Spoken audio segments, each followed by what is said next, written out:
ଯାହା ଭୌତିକ ଜଗତରୁ ଉଚ୍ଚରେ।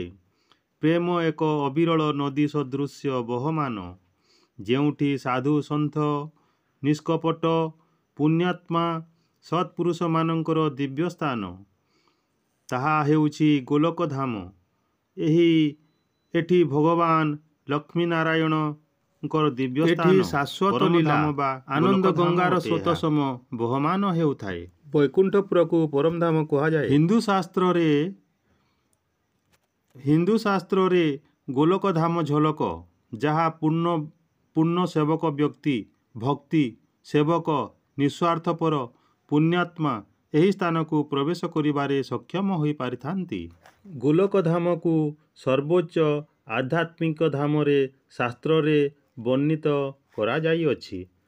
ଆପଣମାନେ ଦେଖୁଛନ୍ତି ଗୋଲକ ଧାମର ଦିବ୍ୟ ରୂପ ସ୍ଥାନ। କେବଳ ଶୁଦ୍ଧ ଭକ୍ତମାନଙ୍କ ପାଇଁ ଏହା ସୁଲଭ ଅଟେ। ବ୍ରହ୍ମ ସଂହିତାରେ ଗୋଲକର ଦୂରତା 9000 ମିଲିୟନ ଯୋଜନାର ପରିମାଣ କୁହାଯାଇଛି। ବୈକୁଣ୍ଠପୁର ଓ ଅନ୍ୟ ଦିବ୍ୟଲୋକ ଉପରେ ଏହି ଧାମ ନିଜର ଦିବ୍ୟ ପ୍ରକାଶ ଆଭା ବିଶେଷ କରି ଏହା ଅଦ୍ୱିତୀୟ ଅଟେ। ଶ୍ରୀମଦ୍ ଭାଗବତରେ ଏହାକୁ ବର୍ଣ୍ଣନା କରାଯାଇଅଛି, ଯାହା ଭୌତିକ ଲୋକର ଉଚ୍ଚରେ ବା ବହୁ ଦୂରରେ ଏହା ଅବସ୍ଥାନ ଅଟେ। ଆପଣମାନେ ଦେଖୁଛନ୍ତି ଏହା ସ୍ଥାନକୁ ମାୟାର ପ୍ରଭାବ ପହଞ୍ଚି ନ ପାରେ। ଗୋଲକ ପ୍ରାପ୍ତି ଆତ୍ମା ପୁଣି ଭୌତିକ ଲୋକକୁ ଆସନ୍ତି ନାହିଁ। ଅନନ୍ତ କାଳ ପର୍ଯ୍ୟନ୍ତ ଗୋବିନ୍ଦଙ୍କ ସଙ୍ଗରେ ସେମାନେ ଆନନ୍ଦରେ ବିହାର କରିଥାନ୍ତି। ଶ୍ରୀକୃଷ୍ଣଙ୍କ ଭକ୍ତି ନାମ ଭଜନ ସତ୍ସଙ୍ଗ ସହିତ ମିଳନରେ ଏହି ପ୍ରାପ୍ତି ହେବା ସମ୍ଭବ ହୋଇପାରିଥାଏ। ସଦ୍‌ଗୁରୁ ଦିବ୍ୟପଥ ଦର୍ଶନ କରିଛନ୍ତି।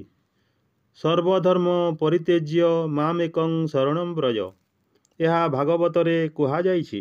ଶ୍ରୀକୃଷ୍ଣଙ୍କ ପ୍ରତି ପୂର୍ଣ୍ଣ ସମର୍ପଣ, ସବୁ ବନ୍ଧନରୁ ମୁକ୍ତ ନିଷ୍କାମ ଭକ୍ତି ପରମଧାମ ତରଙ୍ଗିଣୀ ହୋଇପାରିବାରେ ସମ୍ଭବ ହୋଇପାରିଥାନ୍ତି।